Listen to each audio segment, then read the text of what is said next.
La primera pregunta era si querías contarnos un poco sobre la investigación, sobre el trabajo que estás desarrollando, en particular acerca de las experiencias de lucha, ¿no? Que así como hoy tienen epicentro en Mar del Plata y lo tuvo en diciembre en Chubut, ¿no? Contra la zonificación minera impulsada por el gobernador Arcioni y el gobierno nacional.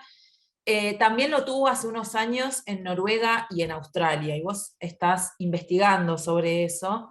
Quería preguntarte y que nos cuentes un poco de esas experiencias y de lo que sabes al respecto. Bueno, yo estoy estudiando a Equinur, ¿no? Que es la empresa de energía que ha estado en el foco del ojo público estos últimos días en Argentina. Estoy estudiando específicamente a Equinur y sus inversiones en Argentina, pero claro, ligado al estudio y a investigar a Equinur, uno puede descubrir que conflictos relacionados con explotaciones energéticas de la empresa en otros lugares que por fuera de Noruega se registran tanto en el sur global, ¿no?, como en el mismo continente europeo. Yo, por ejemplo, te podría comentar la historia, la experiencia en Australia. Equinur en el 2013 adquiere los derechos de buscar hidrocarburos en una región de Australia que es conocida como la península austral, ¿no? O la bahía austral, sería como la traducción.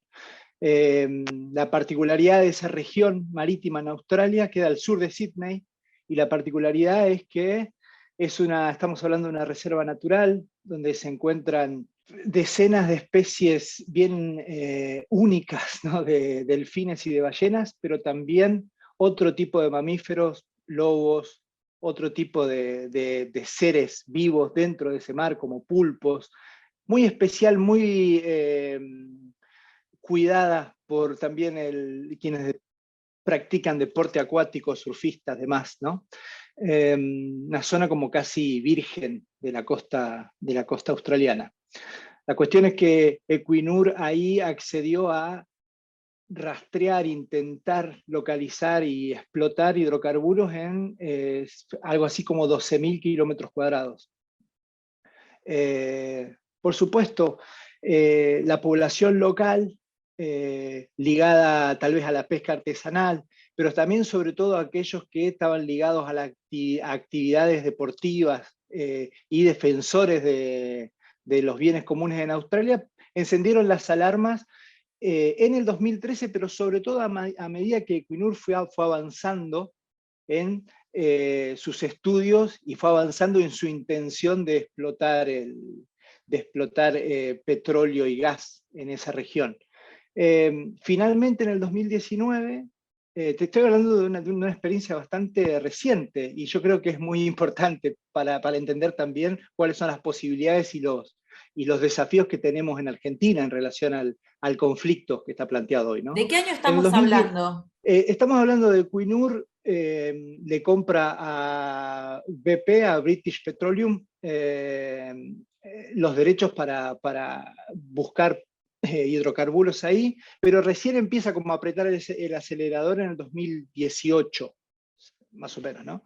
En el 2019, la entidad que rige, la entidad australiana, la autoridad australiana que rige en cuestiones ambientales, le aprueba 2 de las 4 licencias que necesita una, una empresa para perforar en el offshore australiano.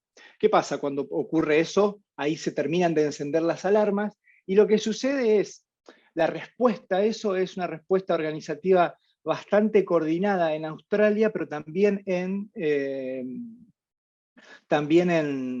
Noruega mismo, ¿verdad?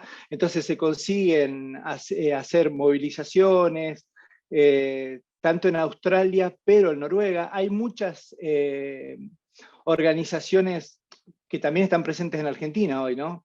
Greenpeace, otras organizaciones ambientalistas que participan de toda esa movimentación, pero ¿cuál es el final de la historia? El final de la historia es que en el 2020, Equinur desiste de llevar adelante esa explotación. La razón que argumenta son razones comerciales, ¿no? O sea, esa es la comunicación oficial de la empresa.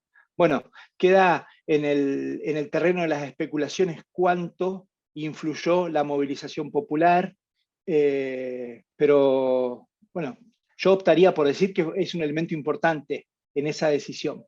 Yo te decía, estamos hablando de 12.000 kilómetros cuadrados que tenía Equinur para explorar y eventualmente explotar en Australia. Estábamos hablando de una zona donde donde existe mucha diversidad cuando se trata de animales acuáticos y demás. Hoy por hoy, la licencia que le aprobaron a Equinur para explorar, para desarrollar estos estudios sísmicos en Argentina es el doble, ¿sí? Son casi 24.000 kilómetros cuadrados, ¿verdad?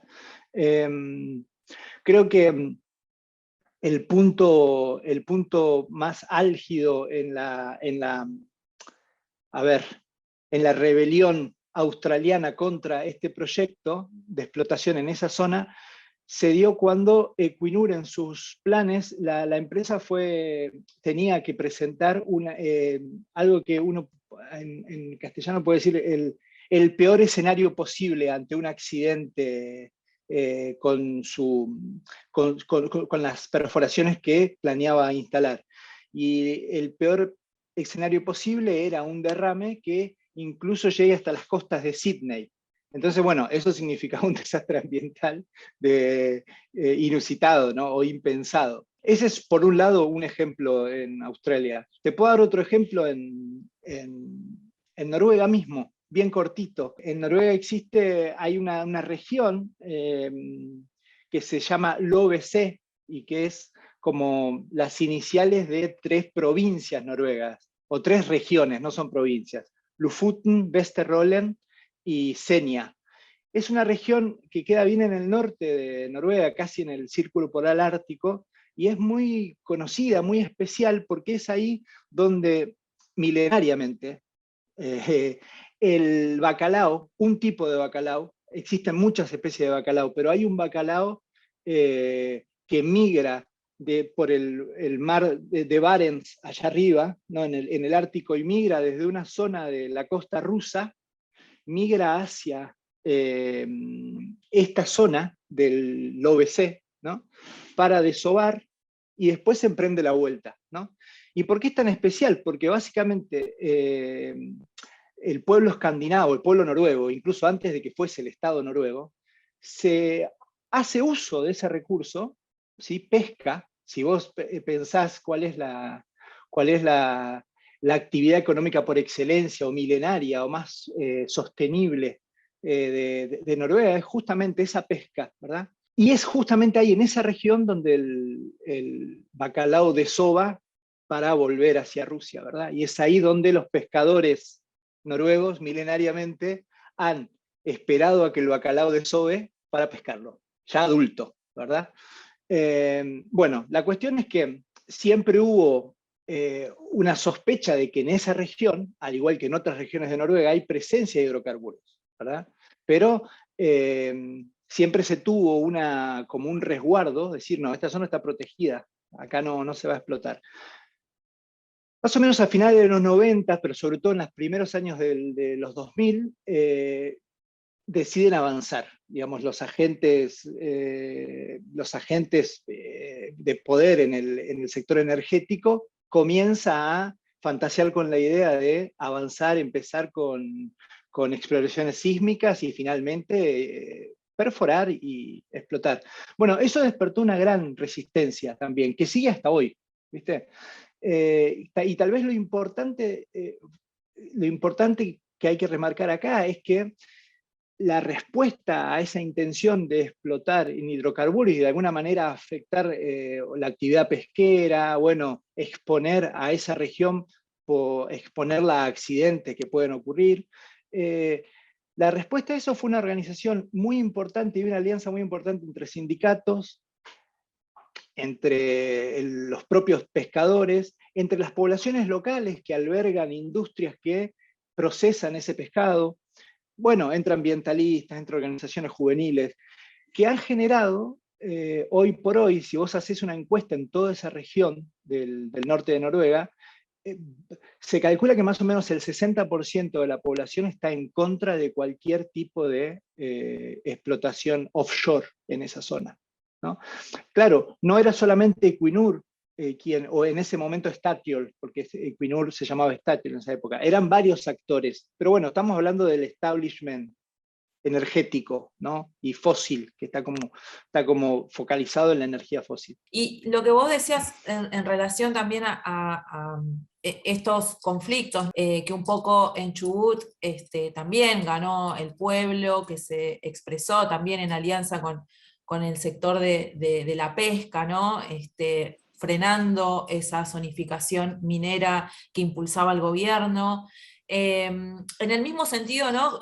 Yo te quería preguntar qué balance vos hacés de estos conflictos, ¿no? Tanto lo que pasó en Chubut como lo que está pasando, se está desarrollando ahora en Mar del Plata, ligándolo también a estas experiencias en Noruega y en Australia que vos estás contando, ¿sí? Que representan, digamos, un hito, un antecedente como para, digamos, frenar justamente, digamos, el avance de Equinor y de otras empresas que impulsan la explotación offshore. Quería preguntarte eso, ¿cuál es cómo ves vos o qué balance haces hasta el momento? Se pueden hacer múltiples balances. Yo creo que lo que es evidente es que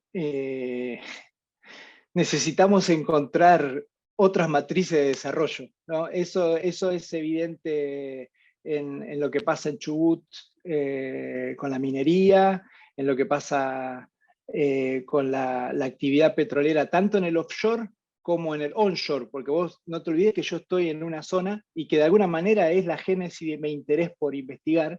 Yo estoy en una zona que es la cuenca hídrica más importante del norte patagónico, donde se junta el Limay y el Neuquén.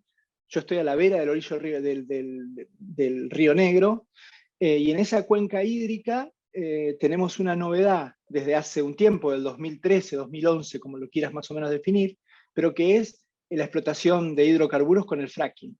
Entonces, es una cuenca hídrica que milenariamente estuvo habitada y está habitada por el pueblo mapuche, que desde hace 150 años está habitada por una mezcolanza de pueblo mapuche, bueno, inmigrantes o colonos que vinieron para acá. Yo soy una mezcla de eso, de hecho, acá muchos, la mayoría somos mezclas, somos resultado de esa mezcolanza. Pero la cuestión es esta, me parece que el balance que hay que hacer, o que para mí es prioritario, es decir, bueno, ¿qué matrices de desarrollo nos están proponiendo? ¿Cuál es el saldo para las mayorías populares? Para nosotros, ¿estamos mejor? ¿Estamos peor? En cuanto al medio ambiente, es evidente que hay una agresión, hay un desuso del medio ambiente o de nuestra madre tierra, como la queramos definir, que está acá, que está gritando, que está diciendo basta. Pero también en cuanto a los índices socioeconómicos, nuestra calidad de vida, ¿no? Yo te podría decir, no conozco la realidad del pueblo chubutense de primera mano, pero sí te puedo decir que acá, en lo que es el Alto Valle del Río Negro y Neuquén, desde que está instalada la actividad petrolífera no convencional, yo no he visto mejoras en la calidad de vida. Y de esto atestiguan también estudios más serios y más sistemáticos de investigadores de la Universidad del Comahue, ¿no? Estamos hablando en particular, hago un paréntesis para quienes nos escuchen, de Vaca Muerta en particular, ¿no? Que tuvo tanto impulso en su momento durante el gobierno de Cristina, que bueno, había como una esperanza medio eldoradista sobre esa explotación. Sí, estamos hablando de Vaca Muerta. Remitiéndolo a mi objeto de estudio, que es Equinur, yo me pregunto, una de mis preguntas principales es, bueno, Equinur tiene experiencia en explotar hidrocarburos a través del fracking. Equinur llega en el 2017, aquí adquiere invierte por primera vez en Vaca Muerta, pero en realidad Equinur viene invirtiendo en este tipo de explotaciones en Estados Unidos desde mediados de los 2000, ¿verdad?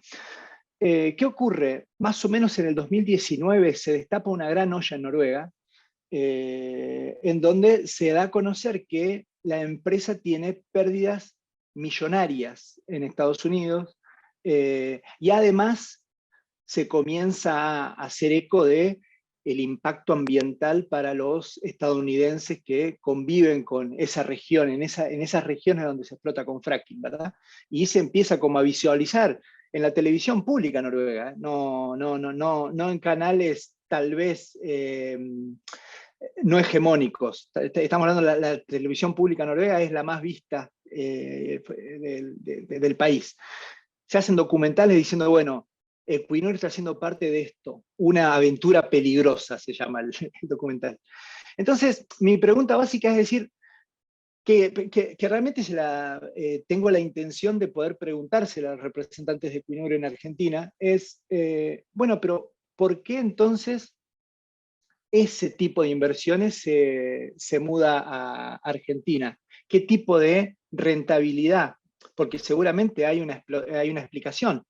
¿Qué tipo de rentabilidad o qué ventajas se obtienen en Argentina que no se obtenían en Estados Unidos en ese marco, ¿no? Ayer en el programa de Alejandro Berkovich pasaron cosas, el ministro de Desarrollo Productivo Matías Culfas hizo una afirmación, ¿no? Dijo, somos un gobierno ambientalista, estamos lejos de las visiones que proponen producir, ¿no? A cualquier costo, pasándole por encima a todo y sin controles, etcétera, ¿no? Como posicionándose hacia, digamos, realmente como comprometidos con una transición, entre comillas, verde, ¿no? Y bueno, en este último tiempo se han, digamos, han surgido, emergido diversas posiciones un poco más alineados con el gobierno y después desde el punto de vista de las comunidades y de la resistencia que hay. ¿Es real que existe una falsa polarización entre ambientalismo y lo que sería productivismo, ¿no? En otras palabras, ¿existe margen de negociación en el cual se pueda permitir el desarrollo de prácticas extractivistas de alguna manera cuidadas, pero a la vez cumpliendo los acuerdos internacionales, ¿no? Firmados para reducir las emisiones de carbono, ¿no? Llevar adelante una agenda verde hacia una transición energética, ¿no? Incluso en este sentido se había hablado de ambientalismo extremo o ambientalismo radical, ¿no? ¿Vos qué opinión tenés al respecto? Te quería preguntar eso. Bueno, lo primero, yo creo que las declaraciones de Culfas es mejor que lo diga que no lo diga. Yo creo que el desafío está en respaldarlo con los hechos, pero no son malas declaraciones, yo creo, ¿no? El tema es la cuestión de, bueno, cómo eso se lleva con la realidad fáctica. Después, lo del ambientalismo extremo, a mí me suena mucho a la cuestión, a la crítica con mucha tradición, tanto por izquierda como por derecha, que hay contra las ONG. Y con razón, ¿no? Hay como una, sobre todo pensando desde un pensamiento bien de izquierda o más nacional y popular, como lo quieras, hay como hay hecho de pensar de que la ONG es un agente extranjero, ¿no? Que responde. Yo la verdad es que no me voy a meter ahí, porque es una discusión que traería aparejada otro tipo de puntos, pero yo creo que dos cosas. Vos preguntaste muchas cosas, pero yo voy a puntualizar dos cuestiones. A mí me parece que en la lucha contra proyectos extractivistas que empobrecen a los pueblos y que además saquean los bienes comunes, pensando en los ejemplos de lucha que te comenté, y seguramente hay miles también para traer, la alianza tiene que ser amplia, y esa alianza incluye también ONGs internacionales que tal vez poco o nada tienen que ver con movimientos más de base, sindicatos, movimientos de masas más con arraigo nacional. Yo creo que la lucha contra este tipo de proyectos extractivistas los tiene que incluir a ese tipo de actores, ¿no? Es importante incluirlos, es importante incluir a una diversidad de actores, a las universidades, es importante dar la pelea desde el conocimiento científico, porque también es importante puntualizar qué es lo que no queremos, pero sobre todo lo que queremos, ¿no? Y vos estás preguntando por la posibilidad de realmente poder producir, cuidando los parámetros ambientales o respetando estos puntos de llegada que se han puesto en los acuerdos internacionales como la Cumbre de París o como en la última que se hizo en Glasgow. Yo creo que la gente del Observatorio Petrolero Sur lo remarca todo el tiempo. A mí me parece que es necesario encontrar y desarrollar y fortalecer nuevas maneras de producir, como por ejemplo nuevas fuentes energéticas, sí, sin duda, sin duda.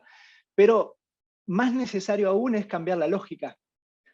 Y te voy a poner un ejemplo. El hidrógeno verde, ¿no?, se está discutiendo como una posibilidad de reemplazo de las energías fósiles, ¿verdad? Se está discutiendo en Argentina, por lo que se anunció el año pasado, bueno, con base en Sierra Grande, también provincia de Río Negro, pero se está discutiendo en todo el mundo.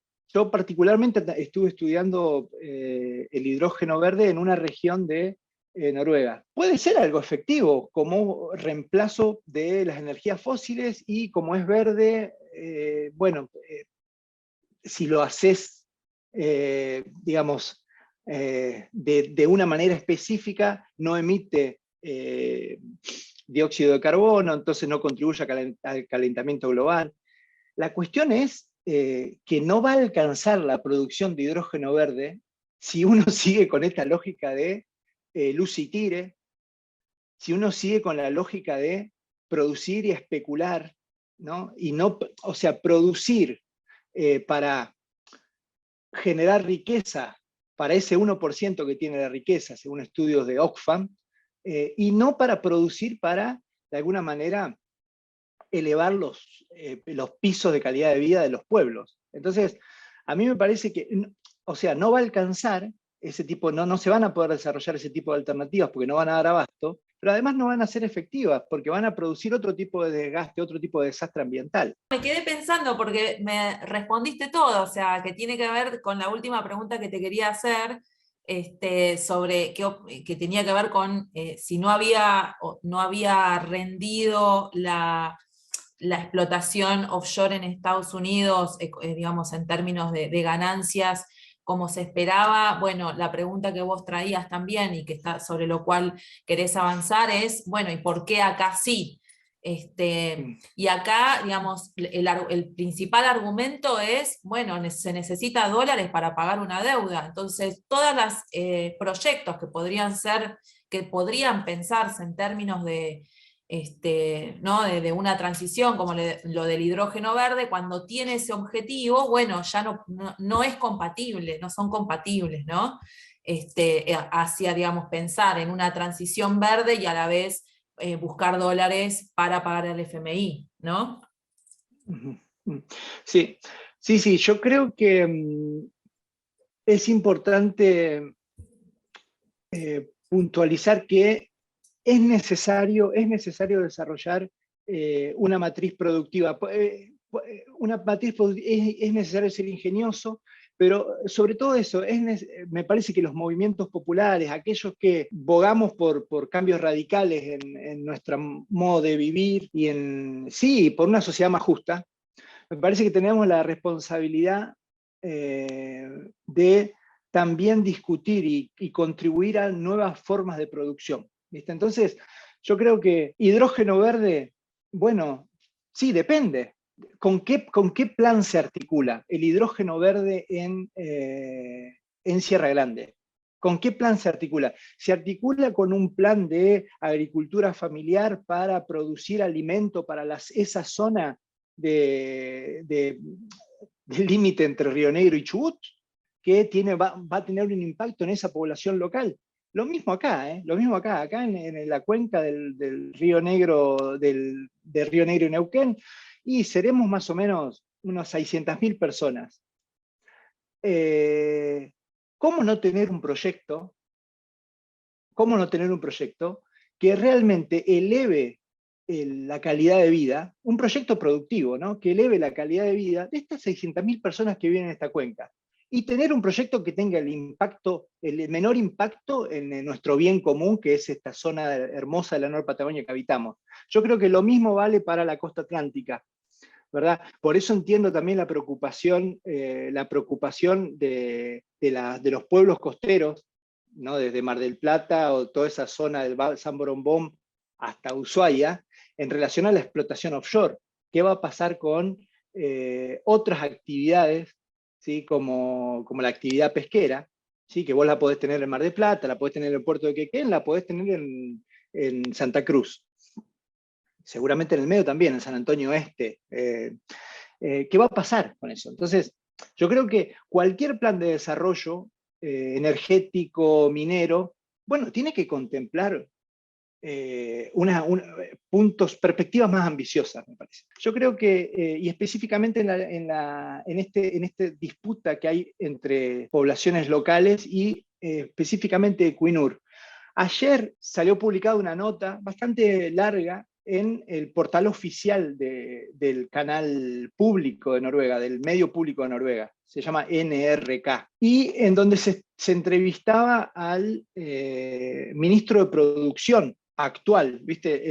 El gobierno noruego es un gobierno entrante, asumió hace pocos meses, es un gobierno, Noruega tuvo una coalición de derecha durante muchos años y hace pocos meses cambiaron el color, digamos, ¿no? Y es una coalición de centro socialdemócrata, ¿no?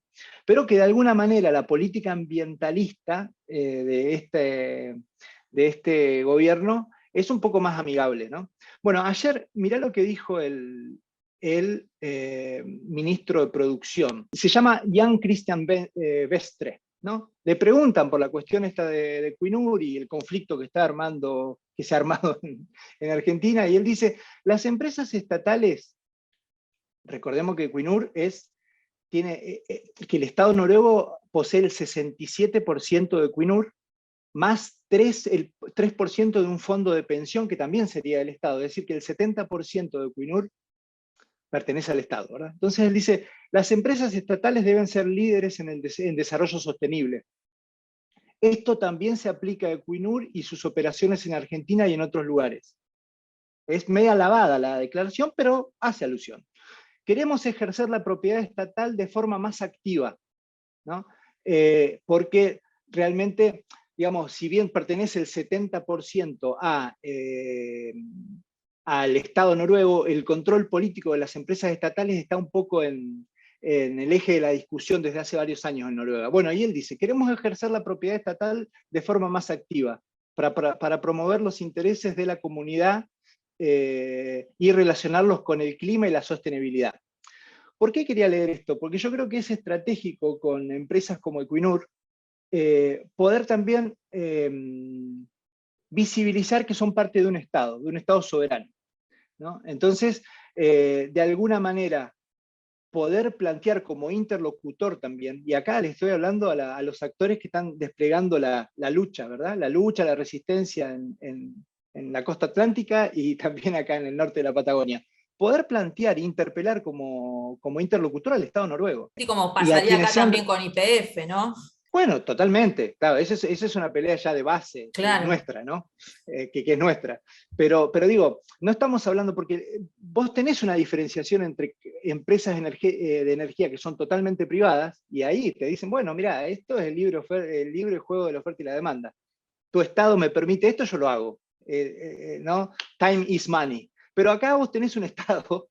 Entonces yo creo que hay que también enfatizar esa interpelación al Estado noruego a que a que se haga responsable de lo que una empresa del Estado noruego está haciendo en la costa, está haciendo en el norte patagónico.